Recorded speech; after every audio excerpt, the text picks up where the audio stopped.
చదవండి చదవండి, ఎగ్జామ్స్ దగ్గరకు వస్తుంది, ఇంట్రెస్ట్ పెట్టి చదవండి, ఎప్పుడు మాటలే కాదు. చదువుతూనే ఉన్నాం మ్యామ్, రెస్ట్ లేకుండా చదువుతూనే ఉన్నాం. 10th వచ్చిన కాంచి చదువుతూనే ఉన్నాం మ్యామ్. మైండ్ ఫ్రెష్ కోసం చెప్పొచ్చు కదా మేడం. ప్రీతి చెప్పింది కరెక్టే మేడం, ఏదైనా చెప్పండి మేడం.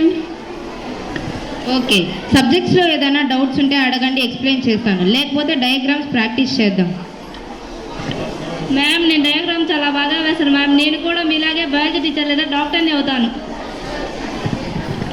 డయాగ్రామ్స్ చేసే డాక్టర్ అయిపోతావా ఏంటి? మ్యామ్ 10th అయిపోతే ఏ సబ్జెక్ట్ తీసుకుంటే మనం మంచి ఫ్యూచర్లో సెటిల్ అవుతాం మేడం, చెప్పండి ప్లీజ్. ఓకే, మీరు ఫ్యూచర్లో ఏం అవ్వాలనుకుంటున్నారో ఒక్కొక్కరుగా లేచి చెప్పండి. మ్యామ్ నేను ఇంజనీర్ అవుతాను మ్యామ్. ఇంజనీర్ అయ్యి పెద్ద పెద్ద బిల్డింగ్లు మోడల్గా కట్టించి ఎంతో మంది పేదలకి సౌకర్యాన్ని ఇస్తాను మ్యామ్. మ్యామ్ నేను డాక్టర్ అవుతాను మ్యామ్. డాక్టర్ అయ్యి అందరికీ వైద్యం చేస్తాను మ్యామ్. పేదవారు అందరికీ ఉచితంగా వైద్యం చేస్తాను మ్యామ్. మ్యామ్ నేను పోలీస్ అందరినీ కంట్రోల్ చేస్తాను మ్యామ్. మ్యామ్ నేను యాక్టర్ అవుతాను మ్యామ్, మంచి మంచి మూవీస్ తీస్తాను మ్యామ్, హీరోయిన్ అవుతాను మ్యామ్. మ్యామ్ నేను కలెక్టర్ అవుతాను మ్యామ్. జిల్లాకు సేవ చేస్తాను. ఎవరికి ఎటువంటి సమస్యలు ఉన్నా అందరికి వెంటనే స్పందిస్తాను. మ్యామ్ నేను ఫార్మర్ అవుతాను మ్యామ్. ఫార్మర్ అయ్యి పంటలు పండిస్తాను మ్యామ్. ఫార్మర్ అయ్యి మట్టి కలుపుతావా ఏంటి? మీ అమ్మ నాన్న ఎంతో ఖర్చు పెట్టి చదివి వ్యవసాయం చేయడానికా? అవును, వ్యవసాయమే చేస్తాను, పంటలు పండిస్తాను, రైతును అవుతాను. రైతు కష్టపడి పంటలు పండిస్తేనే కదా మనం తినేది. అబ్బా, పంటలు పండించడం కాదు, ఎంతో కష్టపడాలి, ఎంతో డబ్బు ఖర్చు పెట్టాలి. అంత డబ్బు ఖర్చు పెట్టినా లాభం వస్తుందా రాదో కూడా చెప్పలేము.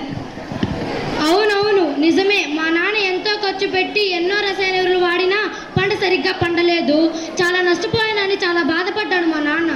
ఇటు పక్క తిరిగి మాట్లాడాలి. పంట నష్టం జరగకుండా ఎన్నో ఫెర్టిలైజర్స్ ఇప్పుడు అందుబాటులో ఉన్నాయి కదా. రసాయన ఎరువులు వాడితే పంటలు బాగా పండవని మన మ్యామ్ చెప్పారు కదా. రసాయన ఎరువులు ఫెర్టిలైజర్స్ని వాడడం వల్ల మనకు, జీవులకు, ఎన్విరాన్మెంట్కి కూడా హానికరం కదా. అవును, అందుకే నేను సేంద్రియ ఎరువులను నేచర్ మెన్యూనే వాడతాను. ఫెర్టిలైజర్స్ని ఎంత వాడాలో, ఎంత క్వాంటిటీ వాడాలో అంతే వాడతాను. ఇంకా crop rotation, mixed cropping, crop protection management వంటివి టెక్నిక్స్ని ఉపయోగిస్తాను. వాటర్ని సేవ్ చేయడానికి డ్రిప్ ఇరిగేషన్ సిస్టమ్, స్ప్రింక్లర్స్ వంటివి వాడతాను.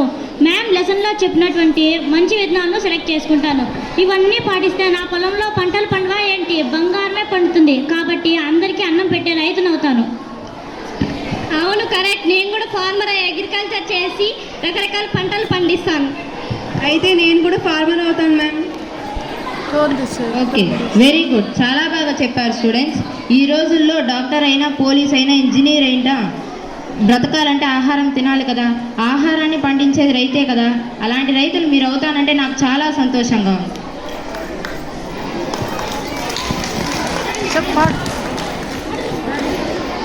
నీ కష్టమిది, నీ గర్వమిది, నువ్వు కడుపున పెంచిన బిడ్డ ఇది. నీ గెలుపు ఇది, ప్రతి తలుపు ఇది, నువ్వు పుడమిత చేసిన చెలిమిది.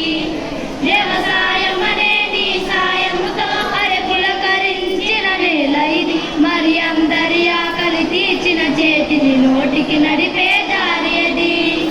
నీ కష్టమిది, నీ గర్వమిది, నువ్వు కడుపున పెంచిన బిడ్డ ఇది. నీ గెలుపు ఇది, ప్రతి తలపు ఇది, నువ్వు పుడమిత చేసిన చెలిమిది. వ్యవసాయం అనేది సాయముతో పులకరించిన నేల ఇది. మరి అందరి ఆకలి తీర్చిన చేతి నోటికి నడిపే దారి అది. Agriculture is a future. Farming is not job, it is a way of life. Jai Jawan, Jai Kisan. Jai Jawan, Jai Kisan.